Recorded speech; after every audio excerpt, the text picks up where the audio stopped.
Hello everyone, আজকে আমরা শুরু করব হাইড্রোস্ট্যাটিক্স। তো এর ফার্স্ট চ্যাপ্টার হলো প্রেসার অফ হেভি ফ্লুইড।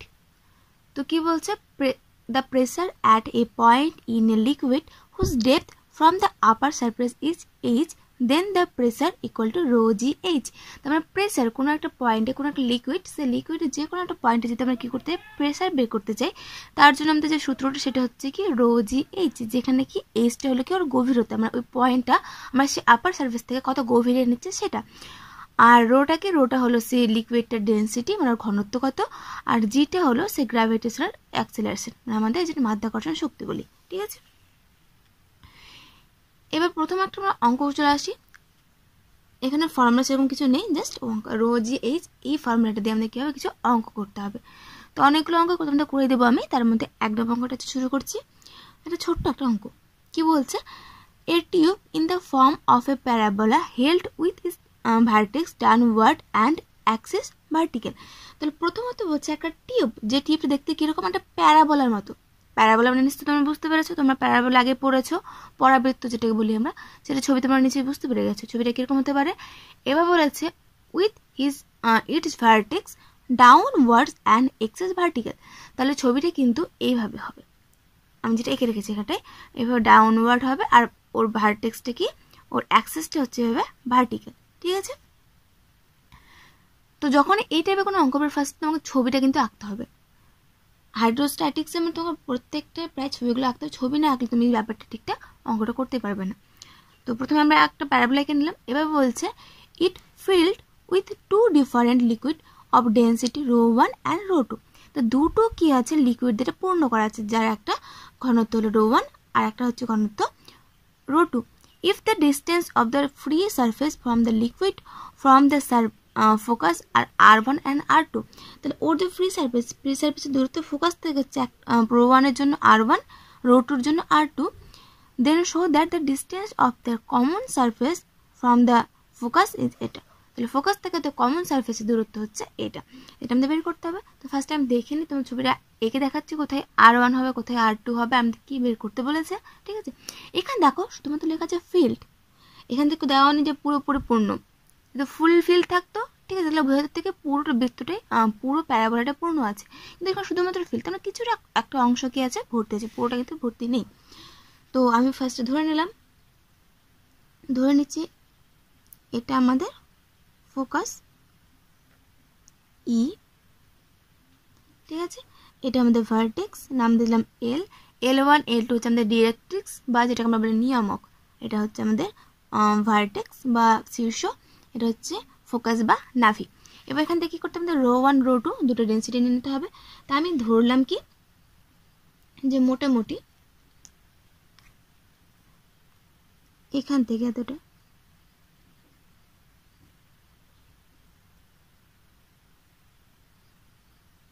এখান থেকে, ঠিক আছে, এতটা অবধি পূর্ণ আছে কি আমাদের রো ওয়ানটা, তারপর বাকিটা কি আছে রো টু।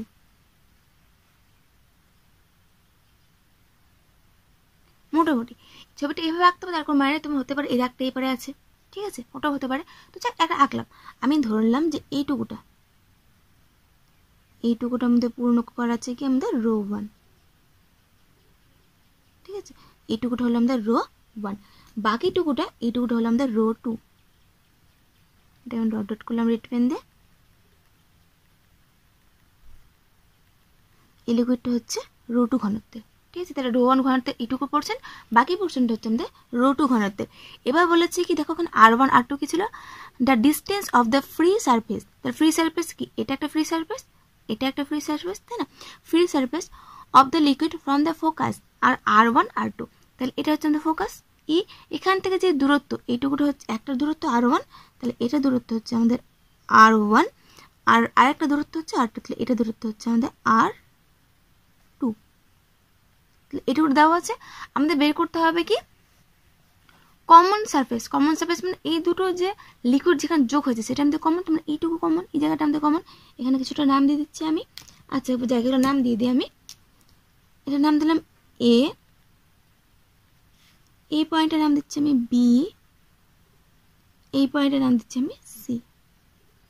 ওকে, তাহলে এবার যে বিটা হলো আমাদের কি কমন সারফেস দুটোর মধ্যে, তাহলে এই ডিস্টেন্সটা আমাদের বের করতে বলেছে। আমি ধরে নিচ্ছি এই ডিস্টেন্সটা হচ্ছে জেড। তাহলে আমাদের কার মান বের করতে হবে? জেড এর মান বের করতে হবে। এবার এখানটা আমরা প্রেসারের সূত্র কাজে লাগাবো। কোন সূত্র? যেটা রো জি এইচ। তো রো তো আমাদের দেওয়া আছে রো 1 রো 2, জি তো গ্র্যাভিটেশনাল ফোর্স, ওটা পেয়ে যাবো। এবার এইচটা আমাদের লাগবে, এইচ মানে উচ্চতা। তাহলে উচ্চতাটা আমরা কি করে পাবো? সিম্পলভাবে আমরা এখান থেকে দাগ টেনে নেবো ফ্রি সারফেস থেকে আমাদের ডিরেক্ট্রিক্স পর্যন্ত। এই একটা দাগ হবে, এই একটা, আর এই একটা, তাই না? এবার নাম দিলাম কিছু একটা, নাম দিলাম ধরুন এটা M1, এটা হলো M2, এটা আমাদের M3, আর ভার্টেক্স এই লাইনটার নাম দিলাম আমি M4। ঠিক আছে, তাহলে আমাদের কি করব? আমি পেয়ে, দেখো আমি হাইটগুলো কিন্তু প্রত্যেকটা পেয়ে গেলাম। তাহলে আমি এই সূত্রটা অ্যাপ্লাই করার জন্য মোটামুটি প্রিপেয়ার। এবার দেখি আমি কী কী লিখছি। তো প্রথমে লিখে নিলাম যে let D and E be the vertex and focus. তাহলে ডিটা হলো আমাদের ভার্টেক্স, ইটা হলো focus of the parabola. D be the vertical axis, D আর ই এটা হচ্ছে আমাদেরকে vertical axis. L1 L2 be the directrix of the parabola. L1 L2 এটা হচ্ছে আমাদের ডিরেক্ট্রিক্স, তার মানে নিয়ামক। The portion AB and BC contain the liquid of density rho 1 and rho 2. এটুকুর মধ্যে rho 1 আছে, এটুকুর মধ্যে rho 2 আছে। We draw AM1, BM2, CM3 R DM4 perpendicular on L1 L2, L1 L2 এর উপর আমি কি করলাম? পারপেন্ডিকুলার লাইন টেনে নিলাম। তাহলে এখানে আমাদের দেওয়া আছে যে AE equal to R1, CE equal to R2 R PE equal to Z। এটা আমি ধরে নিলাম লেট। ঠিক আছে, এবার একটু শুধু লিখলাম। এবার আমাদের আসল যে ক্যালকুলেশনটা, এবার প্যারাবোলার জন্য আমরা কিছু একটা সূত্র জানি। ঠিক আছে, সেটা পরে আমি অ্যাপ্লাই করছি।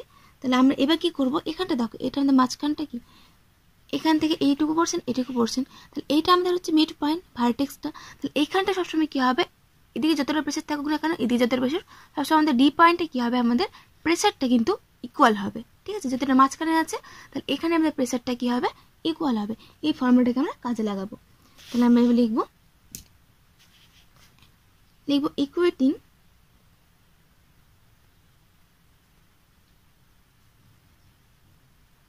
equating the pressure of at the lowest point D।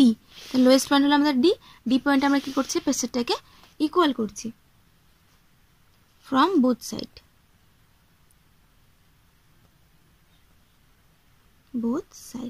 দুপাশ থেকে আমরা কি করব? প্রেসারটা এখানে ইকুয়াল করব। তাহলে আমরা কি পাবো? আমরা পাবো এখানে দেখো, ফার্স্ট আমি এই পারে প্রেসারটা লিখে নিই। এই প্রেসার জন্য কি এইটুকু, আগে আমাদের রো জি এইচ, তাহলে এইটুকুর জন্য হচ্ছে রো 1, তাহলে আমি পাচ্ছি রো 1 জি এইচ। এইচ মানে এই হাইটটা আমাদের, তাই না? আমাদের এইটুকুটা হাইট লাগবে, তার মানে কি এখান থেকে এতটুকু হাইট, তার মানে এই পুরো হাইটটা থেকে আমি যদি এতটুকু হাইটটা বাদ দিই, তাহলে আমরা এইটুকু হাইটটা পেয়ে যাচ্ছি। তো পুরো হাইটটা হচ্ছে আমাদের AM1, তাহলে AM1 মাইনাস এইটুকুটা বাদ দিতে হবে আমাদের BM2, তাহলে আমরা কি পেলাম? এইটুকু রো এর লিকুইডটা আমরা হাইটটা পেয়ে গেলাম, প্লাস এবার সারা এইটুকু লিকুইড আছে। এবার এইটুকুর জন্য ডেন্সিটি কি? রো 2, তাহলে রো 2 জি এইচ, এইচ মানে BM2 মাইনাস DM4, কারণ এখানে এতটুকু, তাই না? এটা বড়, এটা ছোট, তাহলে BM2 minus DM4 equal to, তাহলে এটা দাগের এই পারে আমরা ডি বিন্দুর এই পারে আমরা প্রেসার পেয়ে গেলাম। এবার ডি বিন্দুর এই পারে প্রেসার বের করবো। এবারে কি হবে? রো মানে এখানে রো 2 জি এইচ মানে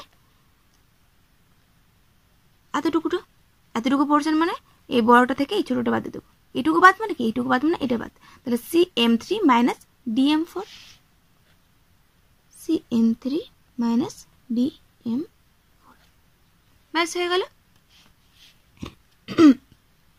এবার আমরা কার মান জানি? এর মান জানি, তো এখানে এই তো আমাদের নেই। ঠিক আছে, কোনোটা আমরা জানি না, তো বাদ দাও। এখানে আমরা একটার মান জানি না। এবার আমরা কিন্তু এই মানটা জানি না, কিন্তু এই মানটুকু জানি, তাই না? মান জানি না, কিন্তু তার করসপন্ডিং আমরা এ ই মান জানি, আবার BM2 মান জানি, তার করসপন্ডিং আমরা BE এর মান জানি। সেম ভাবে এটুকুর মান জানি না, তার করসপন্ডিং এটুকু, বা এটুকুর মান জানি না, তার করসপন্ডিং এটুকু। এগুলা কিন্তু আমরা মান জানি। এবার আমাদের প্যারাবোলার ক্ষেত্রে যে কোনো যদি আরবিট্রারি পয়েন্ট আমরা পি চুজ করি, তাহলে ফোকাস থেকে পি পর্যন্ত যার ডিস্টেন্স এবং ওই পি পয়েন্ট থেকে আবার ডিরেক্ট্রিক্স মানে নিয়ামকের উপরে যার ডিস্টেন্স, তাদের রেশিও নিলে বা যেটা বলো ভগ্নাংশ নিলে আমরা কিছু একটা অনুপাত নিলে কিছু একটা পেতাম। তাহলে ফর দ্য প্যারাবোলা এটা থাকুক, এটা আমাদের 1 নম্বর সমীকরণ দিয়ে দিলাম। ঠিক আছে, এবার লিখছি ফর দ্য প্যারাবোলা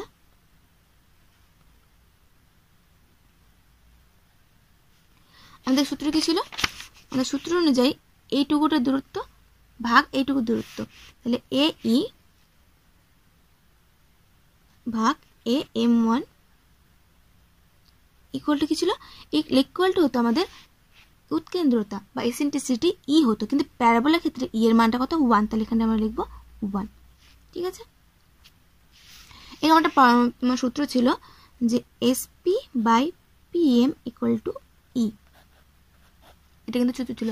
যদি এখানে যে কোনো একটা পয়েন্ট পি হয়, এখানে এস যদি ফোকাস হয় আর এমটা যদি এখানে পয়েন্ট থাকে, তাহলে SP/PM ইকুয়াল টু হতো কি আমাদের ই। এটা আমাদের ক্লাস 12 না সম্ভবত 11 ছিল, 11 প্যারাবোলা চ্যাপ্টারটা দেখো তাহলে পেয়ে যাবে। তো প্যারাবোলার ক্ষেত্রে সে ই এর মানটা হয়ে যায় 1, তাই আমি এখানে করলাম SP/PM ইকুয়াল টু 1। এখানে SP মানে AE/AM1 ইকুয়াল টু 1।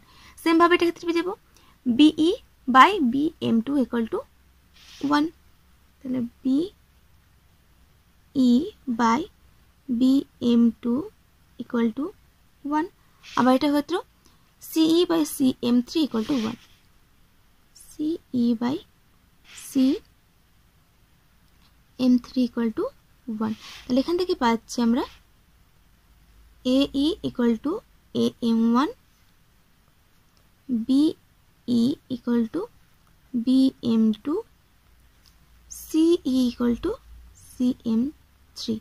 আবার দেখো এ এর মান জানি, EC এর মান জানি, CEB এর মান জানি, তাহলে AE মান হচ্ছে আমাদের R1, তাহলে AM1 equal to R1, BM2 equal to হচ্ছে BE, তাই না? BE মানে হচ্ছে Z, তাহলে BM2 ইকুয়াল টু হচ্ছে আমাদের Z। একইভাবে CM3 ইকুয়াল টু হচ্ছে আমাদের R2। ব্যাস, তাহলে এগুলো পেয়ে গেলাম আমরা মানগুলো ছবি থেকে। ঠিক আছে, এবার কি করবো? সিম্পলি এ আর বা R2 মানগুলো এখানে বসিয়ে দেবো, বসিয়ে ক্যালকুলেশন করলে আমাদের চলে আসবে প্রমাণটা। তাহলে ফ্রম 1 কি পাবো আমরা? রো 1 জি AM1 মানে হচ্ছে R1 মাইনাস BM2 মানে হচ্ছে Z প্লাস রো 2 জি BM2 মানে হচ্ছে Z মাইনাস DM4 আমরা কোনো মান জানি না, তো DM4টা DM4ই রাখছি এখন।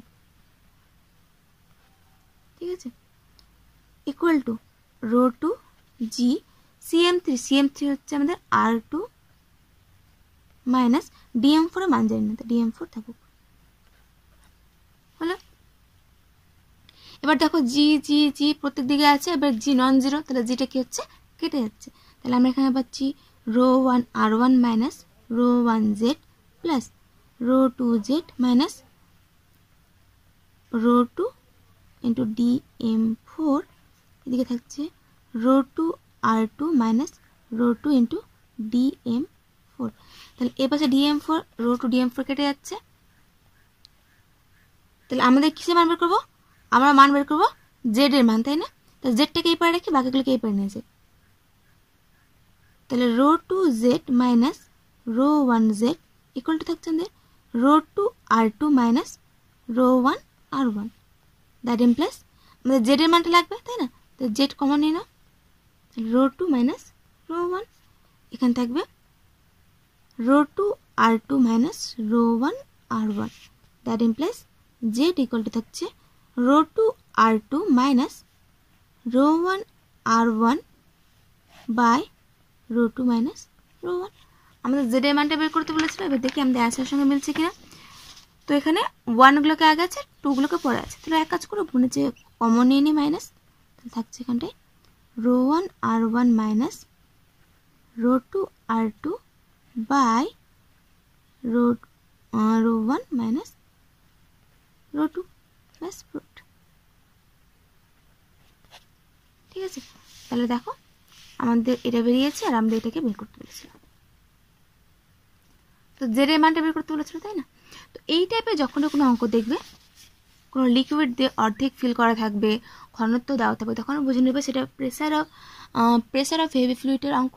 এবং তখন আমরা কি করব, আমরা একদম যে সবথেকে লোয়েস্ট পয়েন্ট সেই পয়েন্টে আমরা কি করব, প্রেসারটাকে ইকুয়াল করব। তার জন্য এর বাম দিকে এর ডান দিকে যেটুকু পোর্শন পাবো সেটুকুর জন্য রো জিএইচ এই ফর্মুলাটা কাজে লাগিয়ে এই পারের পার্ট ইকুয়াল টু এই পারের পার্ট লাগাবো। তার সঙ্গে দেখবো এটা কি প্যারাবোলা নাকি সেটা এলিপস নাকি সার্কেল। তো প্রত্যেকটা ক্ষেত্রে কিছু না কিছু সূত্র আছে, সেই সূত্র অ্যাপ্লাই করে আমরা কি করব, যে কোনো মান দেওয়া থাকবে তার মাধ্যমেই পেয়ে যাব। তো ব্যাস এই ছিল আজকের অঙ্ক, আশা করছি বুঝতে পেরেছ। এরপর আমরা এর রিলেটেড আরও অনেকগুলো অঙ্ক করবো। এরপর সার্কেল দিয়েও কিছু অঙ্ক করবো, প্যারাবোলা দিয়ে আরও কিছু অঙ্ক করবো। তো আশা করছি তোমরা আজকে বুঝতে পেরেছ। এতক্ষণ সঙ্গে থাকার জন্য ধন্যবাদ।